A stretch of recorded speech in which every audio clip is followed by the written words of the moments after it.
Hummy Ducks, it's Simon here. Welcome back to the Hermit's Cave. Hope everybody's doing well. I'm home from work. It's been a great day, but a long day. I've got some cold brew coffee.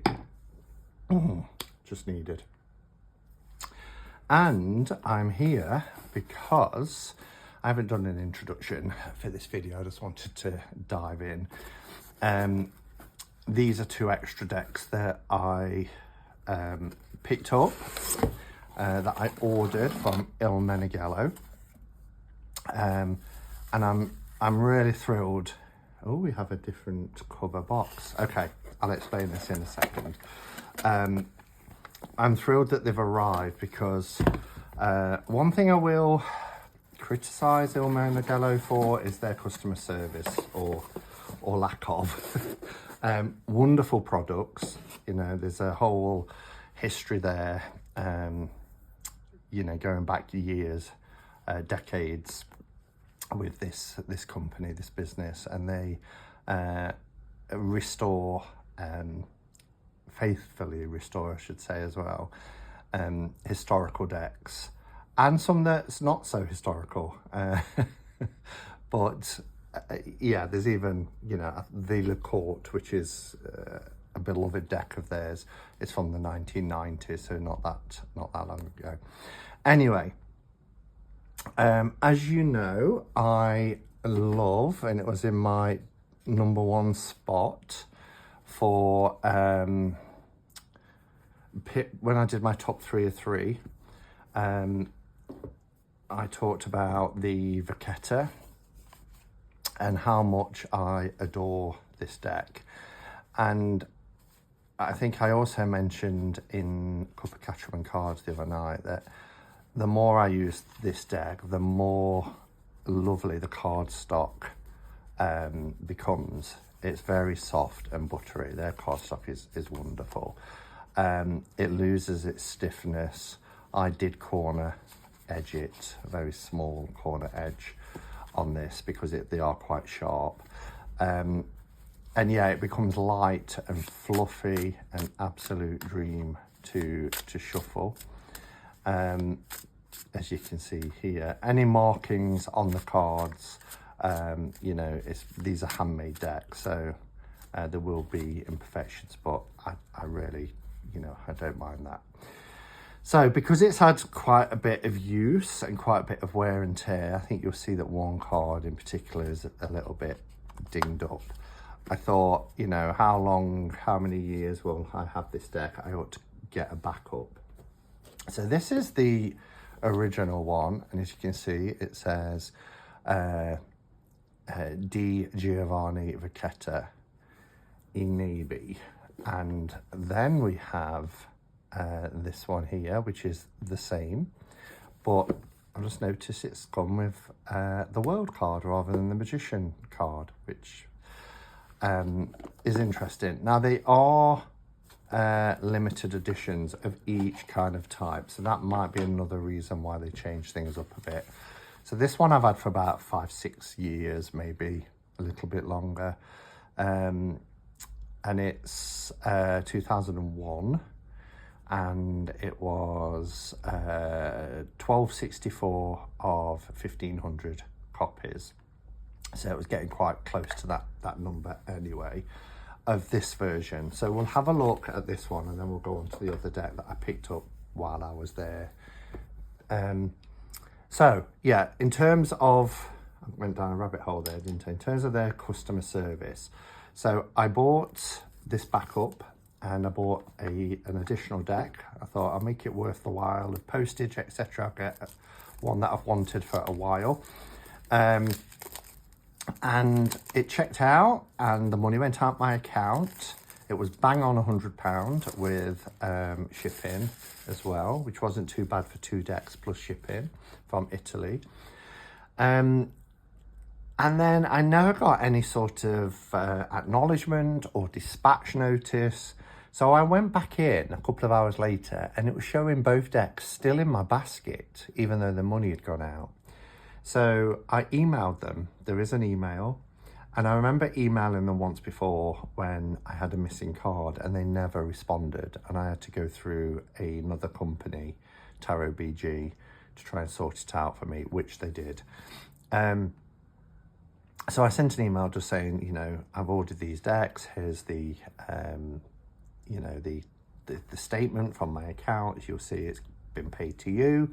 Can you tell me if there's a glitch? Because they're still sitting in my basket. If I go on there now, they are still in my basket, and they never responded again. So it was such a relief today when the postman came, and here they were. And it's taken about 10 days. That wasn't bad. I bought with a bank holiday in between as well. I purchased them on the 25th of May, and we're now on the 3rd of June. So that was really good.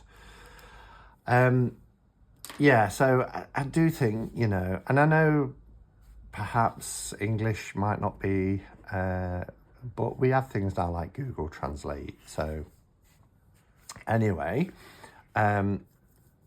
are the backs the same? The backs are exactly the same design. I mean, they are beautiful. These lovely 2-part boxes are really sturdy. They have this wax seal.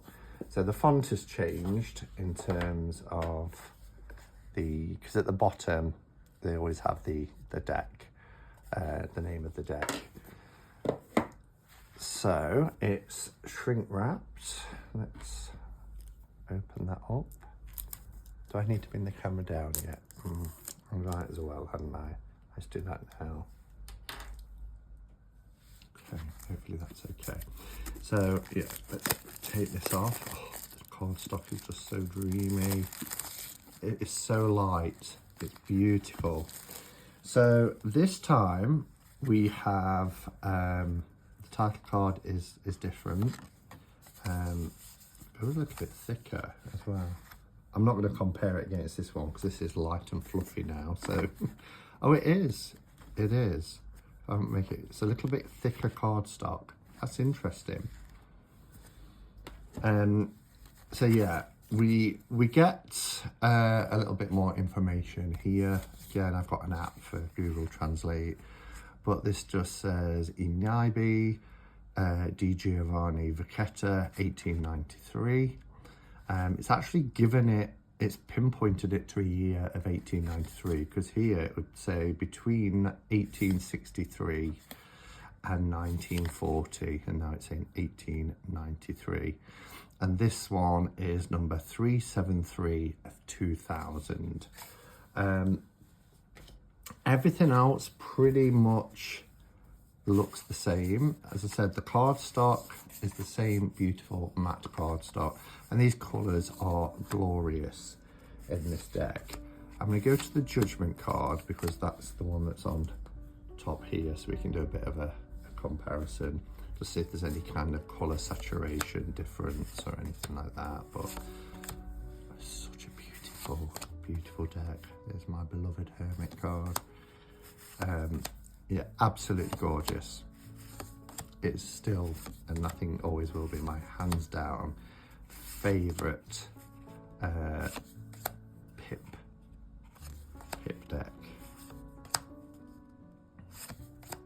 Okay, so this is the new version, and this is the old version.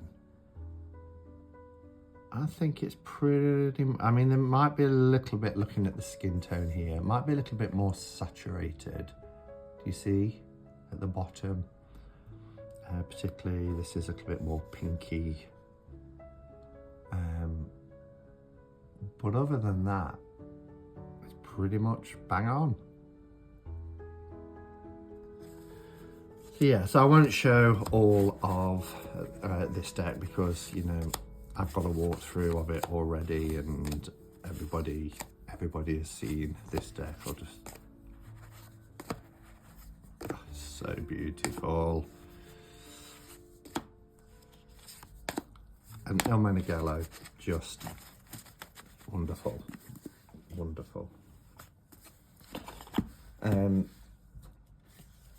Let's pop that in there, because that's my backup. Okay.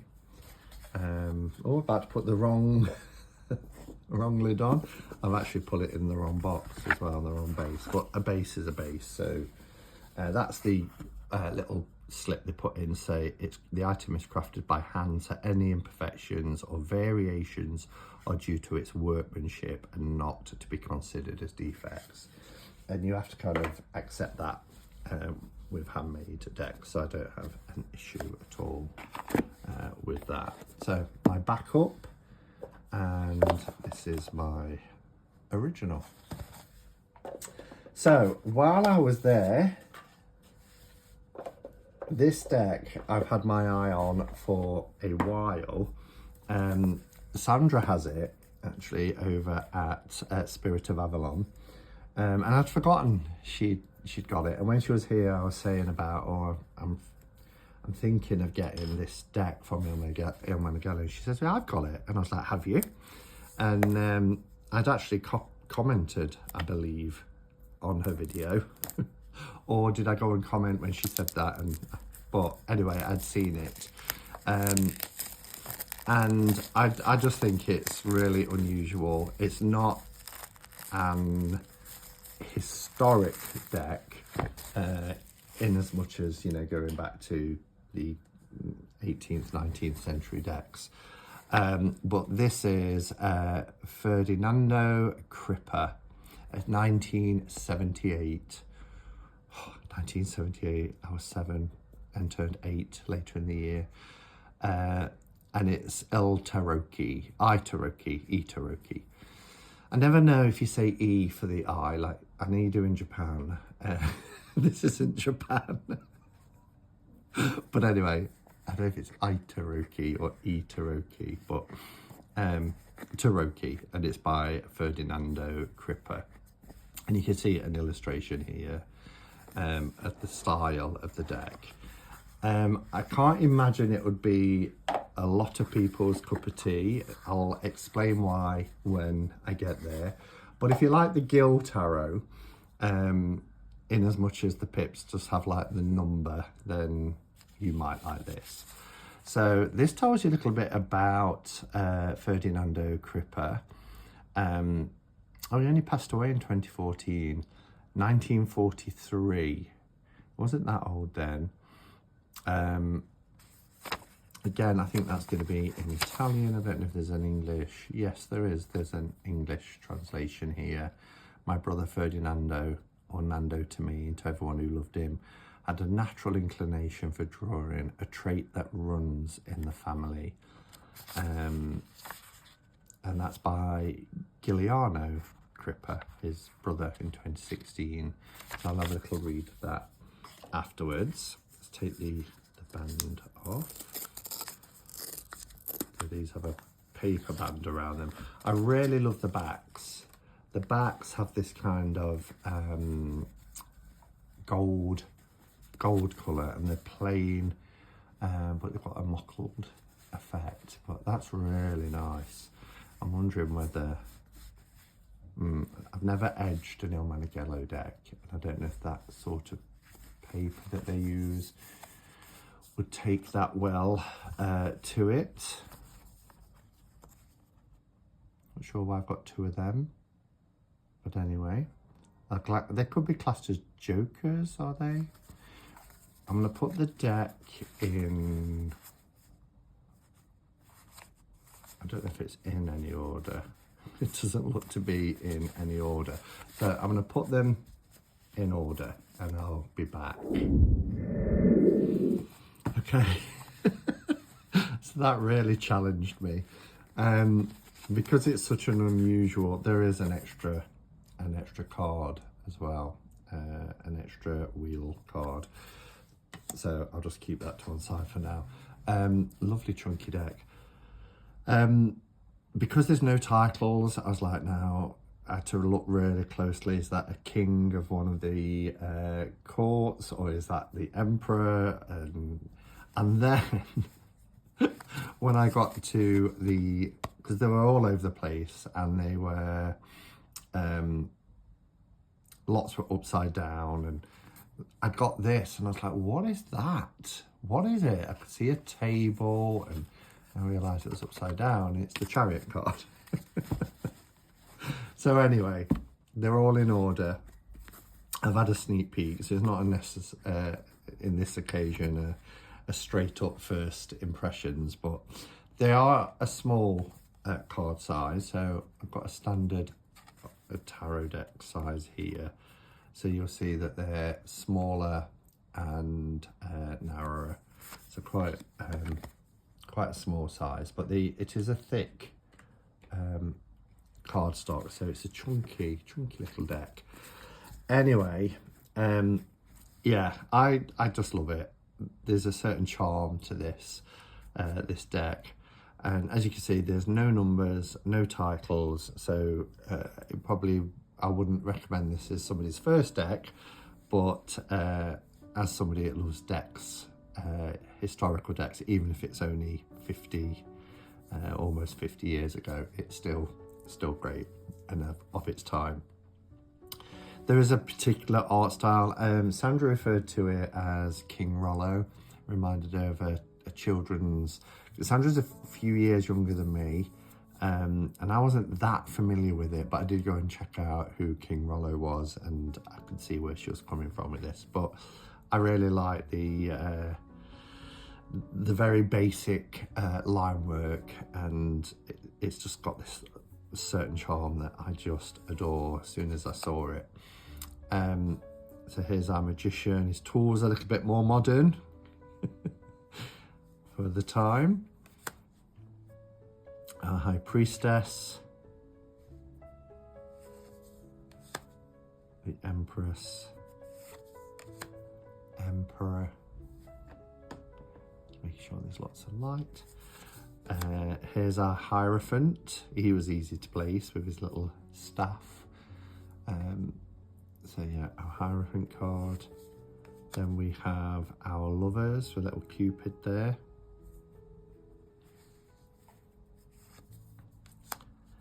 The chariot. Like I say, that card really threw me. I didn't even see them as horses when it was upside down. I just saw a table with some sort of display on it. But yeah, a strength card. Again, I just put it in this position automatically. It's 1970s, so who knows what position, you know, Ferdinando Crippa wanted to put it in, but there's no titles or numbers, so it doesn't matter. A hierophant, and as I said, I've got two of them, which is our Wheel of Fortune. Got a flames one side, and then this kind of cornucopia here with coins. We have our justice card, the Hanged Man. Love this death card. Look at that. Interesting as well. The things that there, we've got the, obviously we've got the scythe, we've got the chains, which you usually see in like a devil card, and then artist palette and things. Temperance. Here's our devil. Got a head down here, sad looking being. Serpent. I really like this. This is the tower. The top of the tower is completely falling off. Star is beautiful. Night sky coloured in, and the moon. And look at this sun card. I really like this sun card.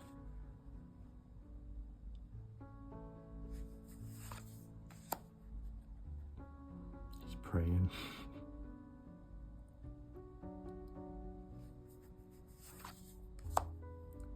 And our world card. Okay, so the miners are very different. They don't do pips, as in, you know, 4 batons or 4 coins. You get the number and then what the suit is, except for the aces. And the aces are really, really lovely. So our Ace of Cups, and then we have 2, 3, and the number design of each number changes in each suit.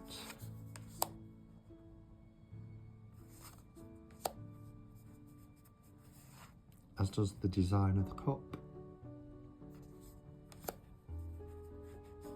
Look at that sound.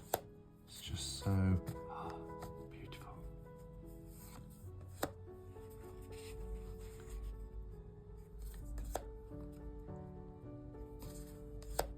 Now, these are the order, because the one thing that was in order was the courts. So this is how they came. Okay. And I would see that as a knight, but king and queen. And then we have our batons. These are gold. Look at that. Such a beautiful deck. They're like branches, aren't they?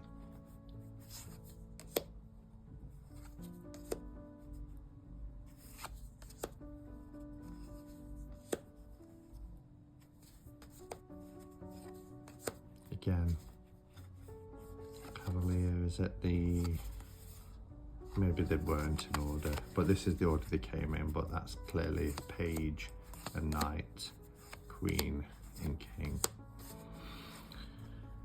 Our swords, these are 3-dimensional, aren't they?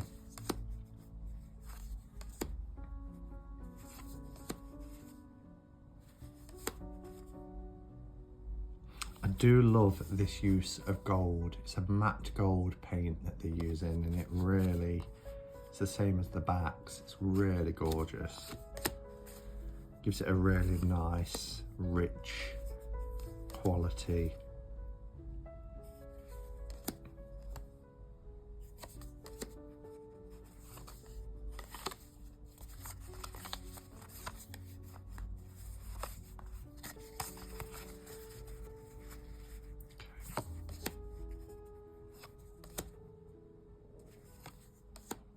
Don't look very happy, do these courts? And then I love this Ace of Coins. So we've got his signature here, Ferdinando Crippa. Beautiful coin.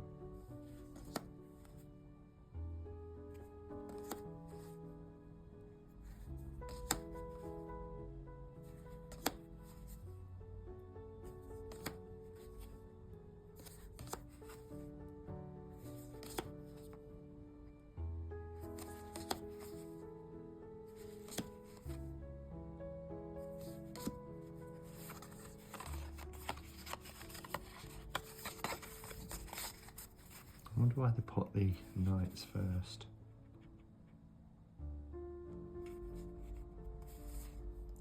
Happy looking court cards.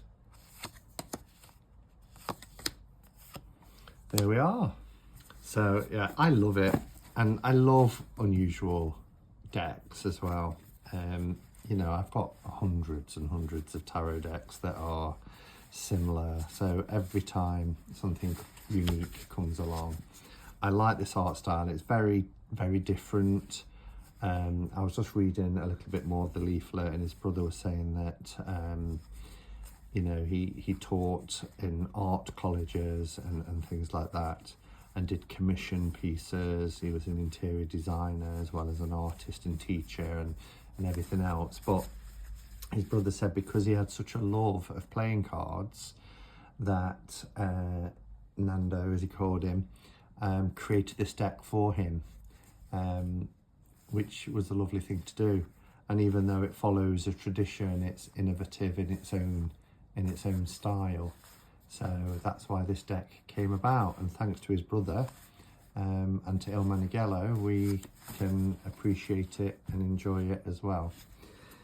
So anyway, that's my little video for today. I'm thrilled to have a backup copy of the Vacchetta, and I'm equally as thrilled to have a copy of the Ferdinando Crippa Tarot of 1978. Let me know your thoughts on the decks, and yeah, until next time, go in peace. Namaste and blessed be.